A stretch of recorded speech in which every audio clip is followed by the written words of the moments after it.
All right, so yesterday and also today we listened to the song named Happy For You, which is a song sung by Lucas Graham and also Wu, also a Vietnamese singer.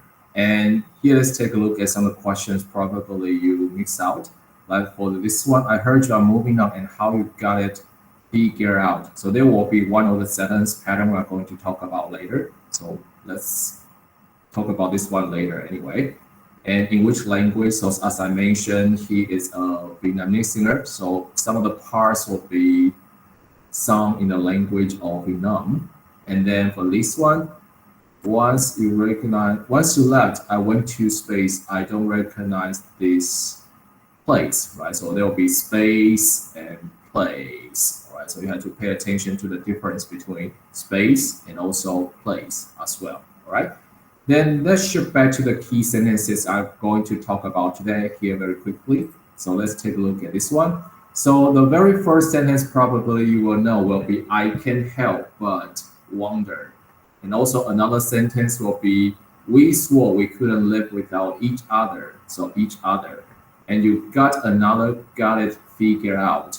And then the last one, don't you still wonder if it could have been us or it could be us. All right, so let's take a look at this one. So for the very first one we have here, the sentence pattern will be can't help but do something. All right, can't help but do something. Or you can just simply say I can't help it, or I can't help doing something. All right. So for example, here are some of the sentence pattern you can take a look, or some of the example sentences you can take a look. So for example, probably in a movie, you'll hear the words like, I have loved you ever since I've known you. I couldn't help it. Okay, I cannot help it, or I couldn't help it. So you can help something, all right, or couldn't help something. And if you want to put a verb, then in this case, you have to say, I can't help but. For example, like this one, even though you had turned me down for many times, I can't help but love you. Okay? I can't help but love you.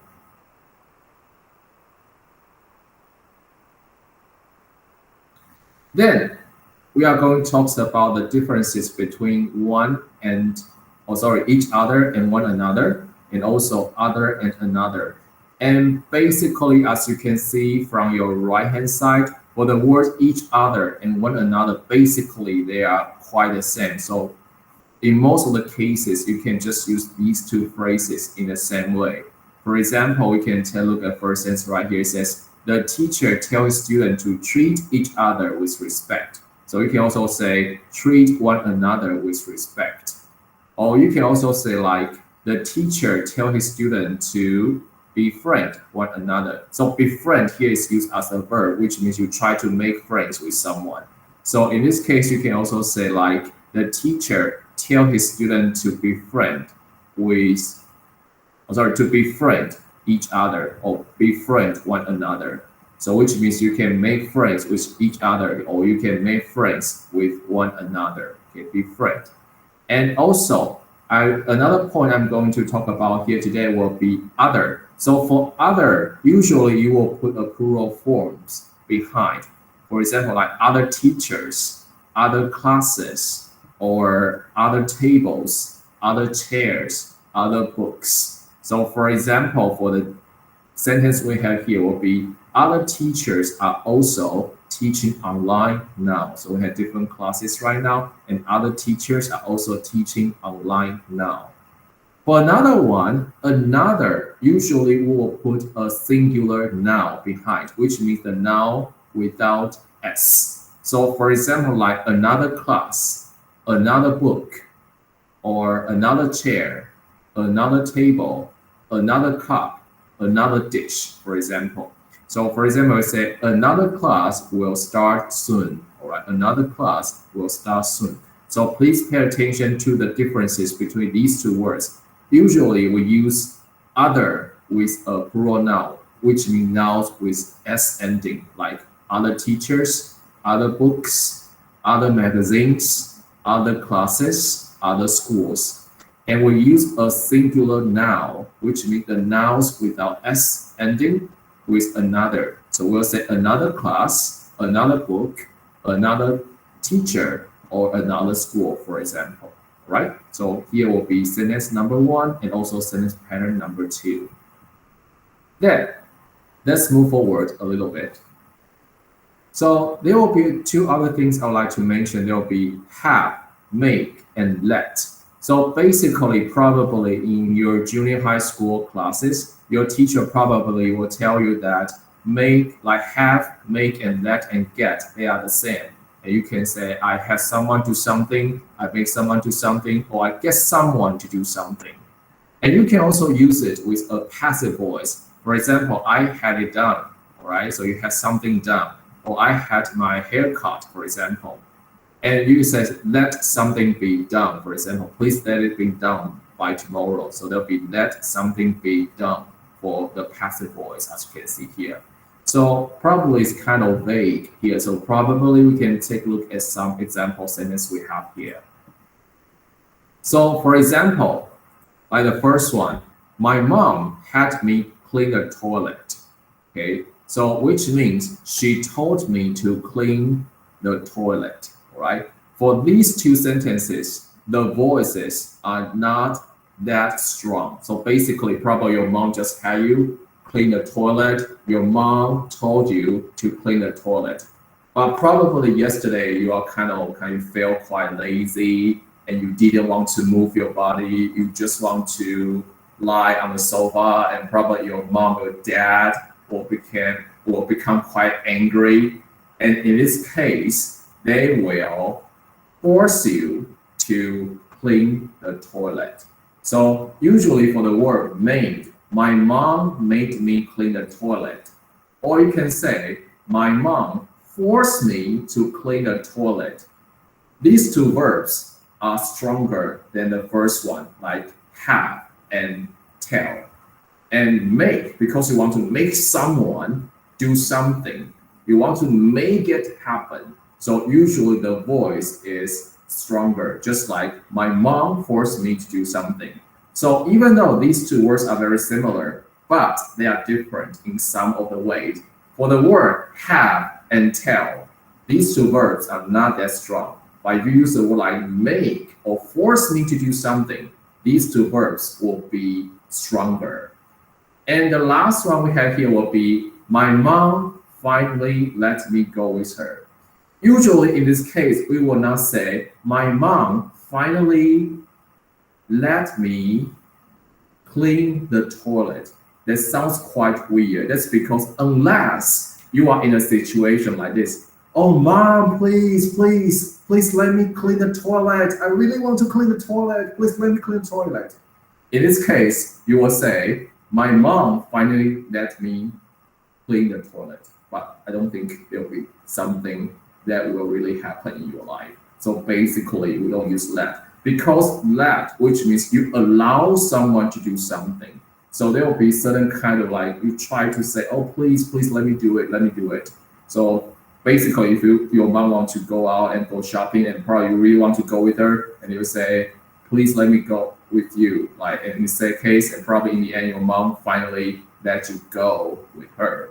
Or she finally allows me to go with her. So let will be something more like you allow someone to do something. All right, so let's take a quick overview about this one. You have someone do something, which means you tell someone to do something. You make someone do something, which means you force someone to do something. If you let someone do something, which means you allow someone to do something. So there might be some other differences among these 3 verbs, among these 6 words actually. And you can also use the passive voice like this one.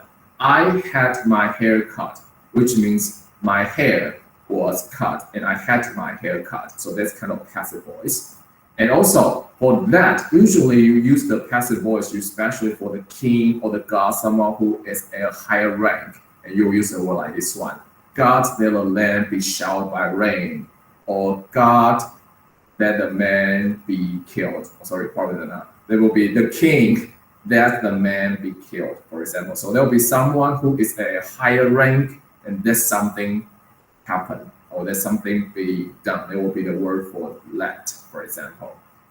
And for the very last two ones, I will just finish this one very quickly. So wonder something or wonder what or wonder why, for example. So there will be something like this. I wonder why do I love you? So if you make this one into a dialogue like this, and you can just keep the same question, why do I love you? I wonder, all right? But if you want to make it into just one sentence, like the second one, I don't know why I love you. I don't know why I love you. For this one is not a question anymore. This one's not a question, not a question. So not a question. So which means you are going to make the sentence here into something like a sentence or like a statement. So that's why you are not going to say, why do I love you? And you say, I don't know why I love you. And for the word wonder, which means I want to know. So you can also say, I wonder why I love you. I want to know why I love you. So similar, I wonder why they think that we will part. Or when I'm away, I wonder what you do. I wonder why I'm sure you're always true. I wonder at my love. And for this one, there'll be something different, all right? I wonder at my love. So when you wonder at something, which means you feel surprised at something. So I wonder at my love, which means I feel quite surprised at my love. And actually, these words are from a song we are going to listen tomorrow. And here are some of the lyrics I'll just show you first in advance. And the last one, I wonder that I love you more than you do. So here, I wonder that. I wonder at something, which means I feel surprised at something. All right. But you say, I wonder why, I wonder what, which means I want to know something. So for wonder what, wonder why, which means I want to know. But you say, I wonder that, which means I feel surprised about something, or I feel surprised at something, or I feel surprised that, da, da, da. So I wonder that I love you more than I do. I feel surprised that I love you more than you do. So there'll be the song, or there'll be the lyrics from the song we are going to listen to tomorrow. So we are going to talk about this. We are going to talk about this part in more details tomorrow. All right. So I think basically there will be all the sentence patterns we are going to discuss today. So if you have no more question, you are free to go. And also, I created a post already here. So also for this one, as you can see here, which also about news break assignment.